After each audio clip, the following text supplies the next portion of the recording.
Hola, buenos días, buenas tardes, buenas noches. Esto es Paso a Paso Integración Educativa y Social. Mi nombre es Rogelio Gómez Oliva y el día de hoy estaremos hablando en este capítulo 2 acerca de el B-Learning, ¿sí? Bueno, primero que nada tenemos que definir lo que es el B-Learning y también estaremos hablando acerca de cuáles serían las nuevas tendencias en tecnología de la educación, ¿sí? ¿Qué es el B-Learning? El B-Learning es el aprendizaje facilitado por la combinación de diferentes métodos que implican a la educación presencial, pero también a la educación virtual, a la educación informal, formal y no formal, y modelos de enseñanza y estilos de aprendizaje. ¿Sí? Se basa en la comunicación de todas las áreas implicadas en un curso. Ahora, hay que considerar también el enfoque sociológico del B-Learning, ¿sí? Y en este caso, este enfoque sociológico divide el estudio del desarrollo social y la implicación de las tecnologías de la información en la educación en tres épocas, ¿sí? Hablamos de la primera época, la época agraria, a la que conocemos como la sociedad 1.0. Hablamos de ya en la era de la revolución industrial con la invención de la máquina de vapor, de una sociedad industrializada, lo que le conocemos también como la sociedad 2.0, y en la época actual la sociedad del conocimiento y la información, a la sociedad 3.0. Cabe destacar que este enfoque sociológico que divide la historia en estas tres etapas coincide de manera directa con lo que ya había planteado el futurólogo Alvin Toffler con su ola de la agricultura, su ola industrial y su ola postindustrial, ¿sí? Sin embargo, hay dos conceptos muy importantes para entender estas características de la sociedad del conocimiento y la información. Hablamos en este caso de la generación nómada y del aprendizaje invisible.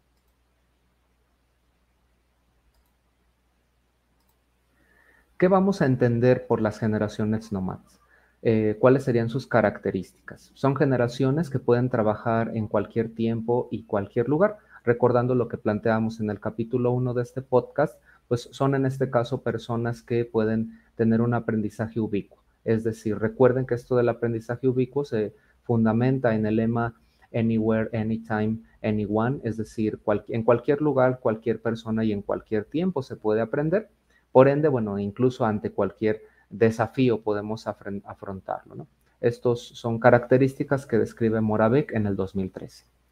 Ahora, estas características se relacionan de manera muy estrecha con el concepto de aprendizaje invisible. ¿Qué podemos entender acerca de lo que es el aprendizaje invisible? Es un paradigma alternativo de educación inclusiva que va a articular el aprendizaje informal y no formal con el aprendizaje formal. Es decir, el alumno en su vida cotidiana desarrolla muchas habilidades digitales, ¿sí? Utiliza redes sociales, juega videojuegos, instala aplicaciones, etcétera, ¿no? Sin embargo, estas habilidades no se han aprovechado, digamos, en las actividades que formalmente se tienen que hacer en el aula. Si de este aprendizaje invisible que finalmente en ocasiones no nos damos cuenta que poseen los alumnos y que por ende quizá al interior del aula no se aprovecha, ¿no? Y entonces pues debemos de ser muy sensibles ante qué habilidades poseen y tratar de recuperarlas y exponenciarlas al interior del aula. Ahora, ¿cuáles son algunas opiniones acerca del B-Learning? Pues hay autores a favor y hay autores en contra.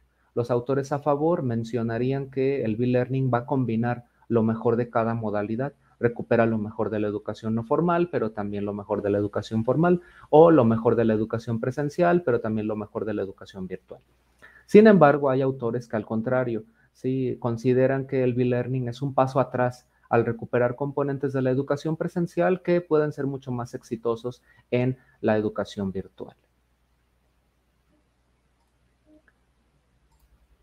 Ahora, hay modelos, en este caso, de entender el B-Learning.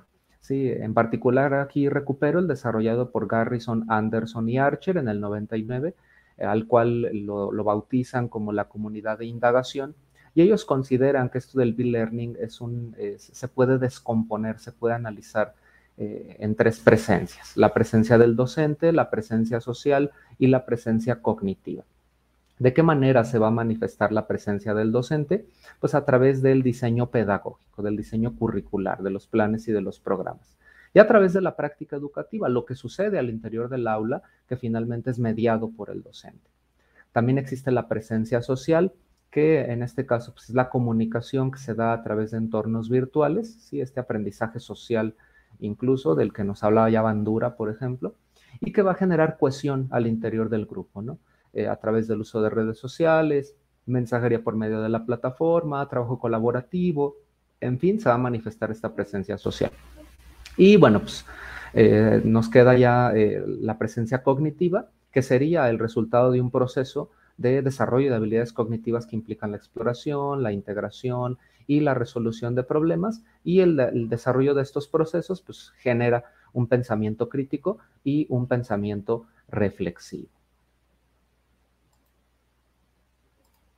Ahora, ¿cómo podemos nosotros analizar los recursos tecnológicos aplicados en las tecnologías de la educación en la actualidad, ¿no? Para eso, para tener un parámetro objetivo para el análisis de la época actual y del uso de los recursos en tecnología de la educación, recurrimos en este caso al reporte elaborado por la New Media Consortium, ¿sí? Este NMC Horizon Report, que implica pues, un análisis que conjunta visiones de expertos de diversos países y ofrece un panorama sobre los recursos potenciales de tecnologías de la información aplicables en la práctica docente. ¿Qué estructura tiene este NMC Horizon Report? Se divide en tendencias clave que aceleran la adopción de nuevas tecnologías en la educación superior, desarrollos cognitivos que impiden la adopción de tecnologías en la educación superior y desarrollos importantes en la tecnología educativa para la educación superior. Este reporte pretende predecir cuáles son las tecnologías que se adoptarán en los próximos años a la práctica docente, ¿sí? Obviamente este reporte se elaboró, los resultados de este reporte se elaboraron años atrás y al día de hoy, al 2021, podemos dar testimonio de cuáles de estos recursos se han adoptado o no y cuál ha sido la razón por la cual posiblemente su adopción esté en proceso o haya sido descartada. ¿Cuáles eran las predicciones de este reporte? Bueno, se pronosticaba que para el año 2013 se iba a hacer un uso generalizado de los MOOC, estos cursos abiertos en línea, y me parece que, bueno, si bien no sé si para el 2013 se adoptó este recurso tecnológico, creo que ahora es evidente en el 2021 y posiblemente desde años atrás, desde plataformas como eMagister hasta Coursera, por ejemplo, que en efecto cada vez más es una realidad que las personas logran desarrollar habilidades a través de estos cursos abiertos en línea. Para el 2013 también se pronosticaba el uso de la gamificación. Sin embargo, me parece que aún en el 2021 este recurso no ha sido del todo adoptado, sobre todo por los recursos tan elevados respecto a los dispositivos tecnológicos que requiere, ¿sí?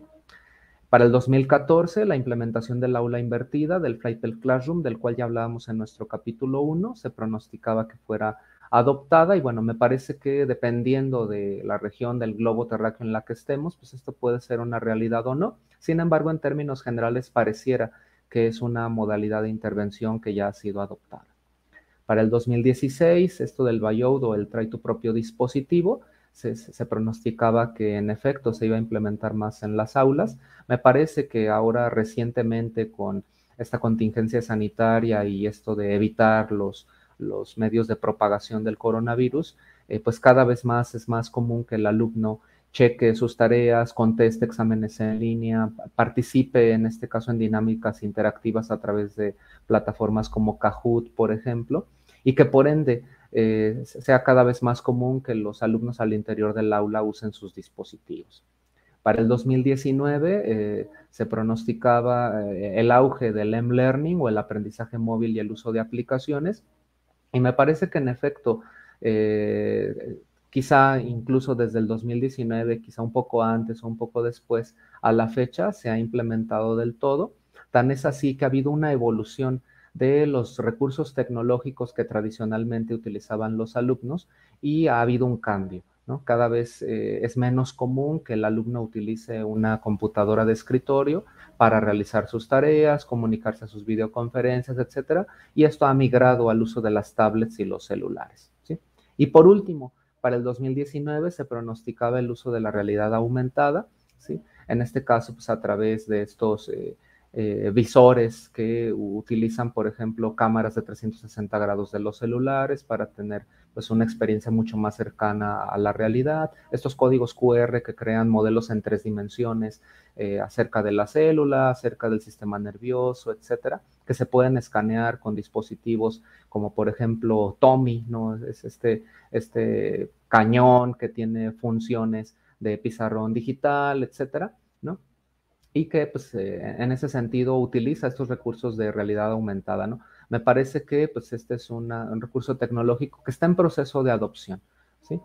Y entonces, bueno, pues con esto terminamos este capítulo 2. ¿Sí? Si ustedes quieren saber más acerca del B-Learning y acerca de estas tendencias, les reitero, bueno, en este capítulo solo recuperamos las que quizá eran más prometedoras, las más representativas, sin embargo hay muchas otras más, como el Internet de las Cosas, por poner un ejemplo. Y si ustedes quieren saber más, les aconsejo, chequen el artículo de Núñez Mendoza y del Carmen, Predicciones del Informe Horizon Report, o también por ahí el artículo de Valverde y Valladres, Enfoque Sociológico del B-Learning en la Educación Digital del Docente Universitario. Y bueno, pues esto sería todo por este capítulo 2. Esto fue Paso a Paso, Integración Educativa y Social, y se despide de ustedes el maestro Rogelio Gómez Oliva. Hasta la próxima.